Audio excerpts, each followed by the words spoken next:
दोस्तों, ये जो आप मेरी छत पर करेले उगे हुए देख रहे हो, ये मैंने बिना किसी केमिकल फर्टिलाइज़र के और बिना किसी खर्च के मुफ़्त में अपने घर पर ही उगाए हुए हैं।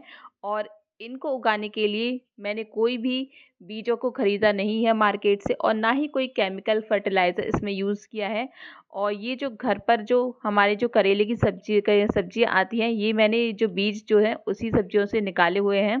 और यहाँ पर आप जितनी भी सब्जियाँ उगी हुई देख रहे हो, ये सारी की सारी ऑर्गेनिक सब्जियां हैं जो बिना किसी खर्च के और बिना किसी केमिकल फर्टिलाइज़र के उगी हुई है। तो दोस्तों, आज मैं आपको दिखाऊंगी कि कैसे आप कम मिट्टी और घर के कचरे से ही अपनी छत पर किस तरीके से ढेर सारी सब्जियां उगा सकते हो। और बिल्कुल बिल्कुल भी आपको ज़्यादा खर्च करने की ज़रूरत नहीं पड़ेगी। और ये सब्जियां जो हैं वो कम मिट्टी में लगी हैं, कैसी लगाई हैं, ये सभी जानकारी आपको इस वीडियो में मिलने वाली है। तो बहुत से लोगों की प्रॉब्लम होती है, आजकल तो मिट्टी मिलती भी नहीं है, बहुत मुश्किल होती है बड़े बड़े शहरों में मिट्टी ढूंढने के लिए। तो आज मैं आपको बताऊंगी दोस्तों कि किस तरीके से आप कम मिट्टी में आप घर पर ही सब्जियां उगा सकते हो और साथ ही आप सब्जियां उगाने के साथ साथ घर पर ही खाद बना सकते हो। तो चलिए दोस्तों, वीडियो की शुरुआत करते हैं बिना किसी देरी के। और हाँ, वीडियो को अभी आप लाइक कर दीजिए। लाइक करना आप भूल जाते हो, टारगेट है 100 लाइक्स का। तो दोस्तों, ये जो आप करेले देख रहे हो, ये मैंने ये मार्केट के करेले हैं और इसी से मैं यहाँ पर ये बीजों को ग्रो करने वाली हूँ, करेले की बीजों को ग्रो करने वाली हूँ। तो दोस्तों, वीडियो में बने रहिएगा, अंत तक देखिएगा, नहीं तो काफ़ी इन्फॉर्मेटिव वीडियो आपकी छूट जाएगी।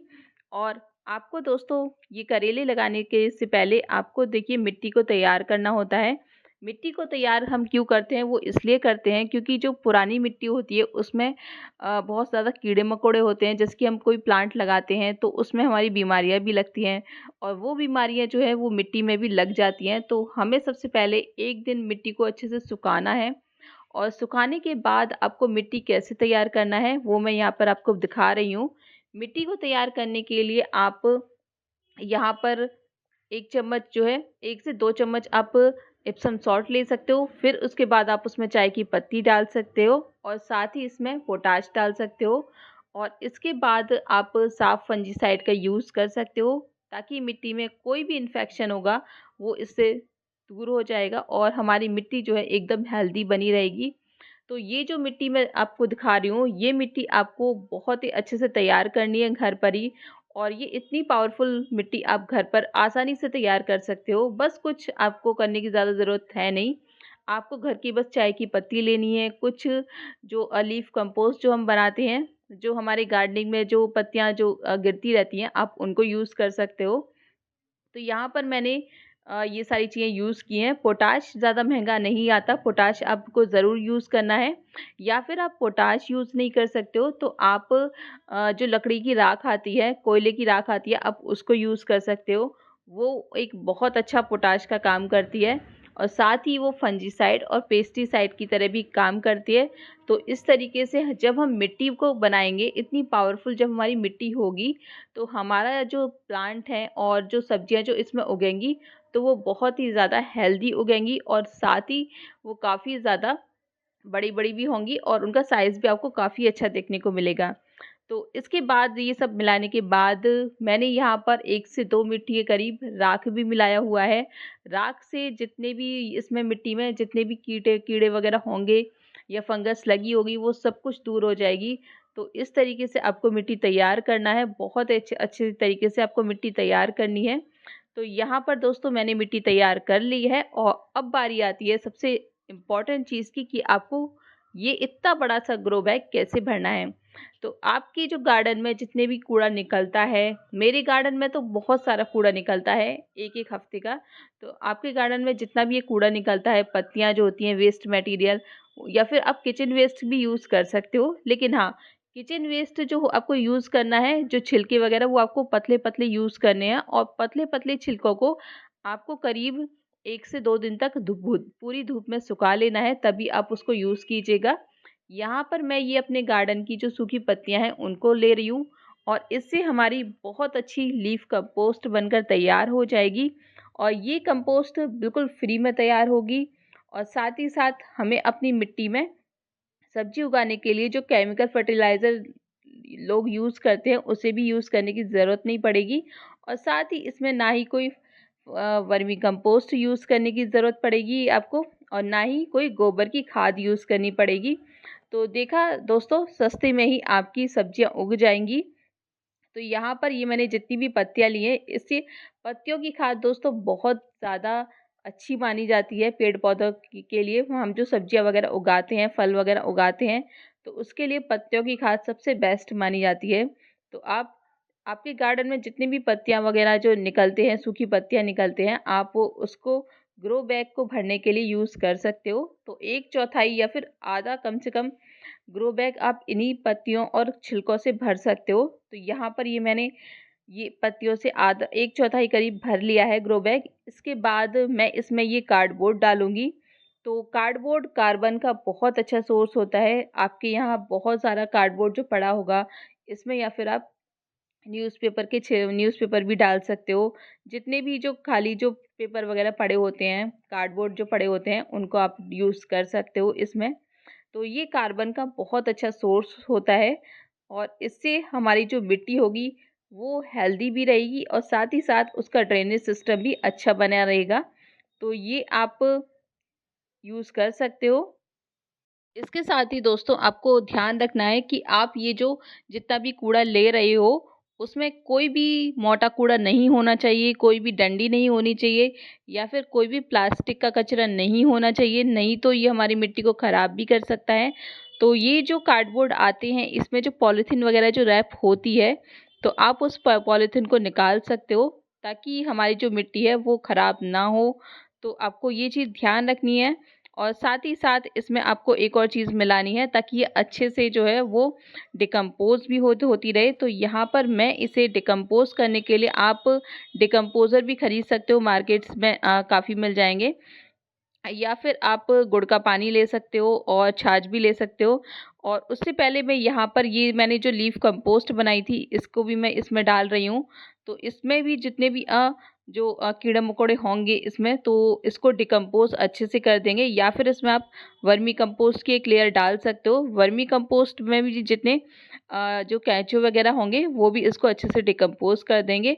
तो मैंने यहाँ पर थोड़ी सी लीफ कंपोस्ट डाली हुई है, जो मैंने घर पर ही बनाई थी, और उसके साथ ही मैंने छाछ और गुड़ का पानी भी यूज़ किया है इसमें। तो इससे क्या होगा, इससे ये अच्छे से डिकम्पोज हो जाएंगी। ये जो मैंने पत्तियाँ और कार्बन के लिए ये मैंने कार्डबोर्ड डाले हुए हैं, तो ये वाले जो स्टेप है ये बहुत ज़रूरी है, इसको आप ज़रूर यूज़ कीजिएगा, क्योंकि इससे अच्छे से ये डिकम्पोजिशन की प्रोसेस हो जाएगी। फिर इसके बाद मैंने 1/4 के करीब यहाँ पर ये भरा हुआ है, और इसके बाद मैं यहाँ पर मिट्टी भरूँगी। और मिट्टी हमें देखिए इस तरीके से ही यूज़ करनी है। देखिए कितनी भुरभुरी हमारी मिट्टी है, तो ऐसी मिट्टी ही आपको यूज़ करनी है। जो खेती वाली मिट्टी होती है उसको आपको यूज़ करना है। और मिट्टी में मोटे-मोटे जितने भी कंकड़ होते हैं वो नहीं होने चाहिए, नहीं तो हमारी जो जड़ें होंगी, पौधों की जड़ें होंगी, उनको ग्रो होने में भी थोड़ा-सा मुश्किल होगी। तो आप इस चीज़ का ध्यान रखिएगा, और अच्छे से आपको ग्रो बैग में मिट्टी भर लेनी है। और हाँ, मिट्टी भी आपको ज़्यादा नहीं भरनी है, कम से कम 1/4 हिस्सा आपको मिट्टी का जो है वो ग्रो बैग का खाली छोड़ देना है, ताकि जब भी हम इसमें पानी डालें तो हमारा जो पानी है, या फिर जो हम खाद इसमें डालेंगे, वो बह ना जाए, या हमारी मिट्टी बह ना जाए पानी के साथ। तो इसीलिए हमें 1/4 के करीब इसे खाली छोड़ना होता है ग्रो बैग को। या फिर आप जब भी आप ये मिट्टी भरते हो गमले में, तो आपको 1/4 के करीब खाली छोड़नी पड़ती है जगह। तो इस तरीके से कुछ आपको मिट्टी भर लेनी है। तो दोस्तों, ग्रो बैग में आपको किचन वेस्ट जैसे कि सब्जियों के छिलके, चाय पत्ती, इस तरीके से चीज़ों को आप डाल सकते हो। लेकिन हाँ, इसमें आपको कोई भी कच्चा वगैरह हाँ, ये पका वगैरह खाना नहीं डालना है, ना ही कोई तेल की चीज़ इसमें डालनी है। तो उससे क्या होगा, उससे ये जो हमारी मिट्टी है वो सड़ने लगेगी, और बहुत ही बुरी तरीके से सड़ेगी। इसलिए आपको ध्यान रखना है कि जो ये जो छिलके वगैरह हैं उसी को आपको डालना है, या फिर जो सूखी पत्तियाँ हैं उसी को आपको डालना है। इसके बाद जो इम्पोर्टेंट काम है वो है ये हमारे सीड्स। तो ये जो सीड्स हैं ये मैंने मार्केट से ख़रीदे नहीं हैं, और मार्केट के जो मैंने सीड ख़रीदे थे उसमें से कुछ भी नहीं उगा। लास्ट ईयर भी कुछ भी नहीं उगा था। तो ये जो सीड हैं, और लास्ट ईयर भी मैंने इन्हीं मतलब ये जो घर के जो सीड आते हैं, घर की जो सब्ज़ी आती है उसी से मैंने उगाई थी और इस साल भी मैं इसी से उगा रही हूँ। तो ये वाले सीड्स ना आपको कैसे लेने हैं, जो हेल्दी करेला होगा ना, बड़ा-बड़ा साइज़ का जो करेला होगा, उसी के सीड्स आपको लेने हैं, क्योंकि उसी के सीड्स में इतनी ताकत होगी जो आगे पेड़ बन पाएगा और उसमें अच्छी-अच्छी सब्ज़ी निकलेंगी। और तो इसी तरीके से आपको जो हेल्दी करेला होगा उसी की बीज लेने हैं और बीजों को आपको क्या करना है, 1 दिन के लिए घोल लेना है, ताकि जो उनकी ऊपरी परत है वो थोड़ी-सी नरम बन जाए और बीजों को उगने में आसानी हो। और उसके साथ ही उसमें आप ये साफ फंजीसाइड का यूज़ भी कर सकते हो, ये ऑप्शनल है, आप करना चाहो तो कर सकते हो। और इसके बाद मैंने यहाँ पर एक लेयर ये कोकोपीट की लगा दी है। कोकोपीट की लेयर मैंने इसलिए लगाई है क्योंकि कभी-कभी ना ये जो बीज होते हैं हमारे, ये मिट्टी में ना सड़ जाते हैं, तो इसीलिए मैंने कोकोपीट की एक लेयर लगा दी है। ये भी ऑप्शनल है, आप लगाना चाहते हो तो लगा सकते हो या फिर ऐसे ही आप बीजों को लगा सकते हो। तो मैं यहाँ पर जो है वो बीजों को स्प्रिंकल करने का देसी तरीका ही यूज़ कर रही हूँ। और बीजों को आपको ज़्यादा से ज़्यादा आपको यूज़ करना है, क्योंकि कुछ बीज हमारे ख़राब निकल जाते हैं और कुछ बीज हमारे हेल्दी होते हैं। लेकिन हाँ, अगर हम ज़्यादा से ज़्यादा बीजों को यूज़ करेंगे तो हमारी जो पैदावार है वो अच्छी निकलेगी और जो प्लांट उगेंगे वो भी अच्छे होंगे। तो यहाँ पर ये जो मैंने पानी था ये भी मैंने साथ ही साथ इसमें डाल दिया है और इसके बाद एक लेयर में ऊपर फिर से कोकोपीट के लगाऊंगी, ताकि इसमें नमी अच्छे से बनी रहे। कोकोपीट में नमी अच्छे से बनी रहती है और साथ ही ये हल्की होती है, तो हमारे जो बीज जो होंगे उन्हें स्प्राउटिंग करने में थोड़ी-सी मदद मिलेगी। और इसके बाद थोड़ी-सी लेयर में मिट्टी की लगाऊंगी, ताकि हमारे जो बीजों की जो स्प्राउटिंग होगी वो अच्छे से होगी और उसके साथ ही जो उसकी जो जड़ें हैं वो आराम से मिट्टी में दब जाएंगी। तो ये मैंने यहाँ पर यूज़ कर लिए। इसके बाद जो पानी देना है आपको, हल्की-हल्की किनारे से आपको पानी देना है, ताकि हमारे जो बीज है ना वो डिसबैलेंस ना हो जाएँ। तो इस तरीके से आपको पानी देना है दोस्तों। तो चलिए दोस्तों, इस वीडियो में इतना ही था। बाकी मैं आपको इसका जो अपडेट देती रहूँगी। और वीडियो आपको पसंद आई हो तो प्लीज़ दोस्तों लाइक कीजिएगा, चैनल पर नए हैं तो सब्सक्राइब कीजिएगा। फिर मैं आपसे मिलती हूँ नेक्स्ट वीडियो में, तब तक के लिए आप अच्छी रहिए।